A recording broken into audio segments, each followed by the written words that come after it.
Documentation is the process of providing evidence. There are two different types of sources, primary and secondary. A wedding certificate is an example of a primary source because it was created on the date of or very close to it, while the birth dates documented in the certificate are examples of secondary sources because this document was made many years after this person was born. For example, diaries, speeches, and interviews are considered primary, while biographies and books written after an event are secondary sources. So far, it is pretty easy telling the difference between primary and secondary sources, right? Well, here is where most people get confused.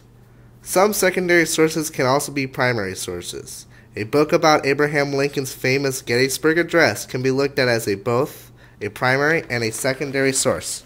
If you are researching Abraham Lincoln's life, then this would be a secondary source, because the author is talking about his opinions on Lincoln at the Gettysburg Address. However, if you were researching the book about the Gettysburg Address, then this would be a primary source.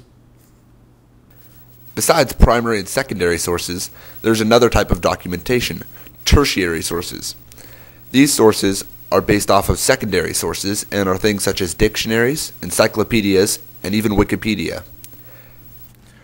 Hopefully by now you can understand the difference between primary and secondary sources. But you might be asking yourself, what's the need for documentation? Well, good documentation can bring validity to your statement or fact in your papers. So good quality documentation can make your entire paper seem more credible. To make sure you understand the difference between primary and secondary sources and documentation, we're going to give a short quiz.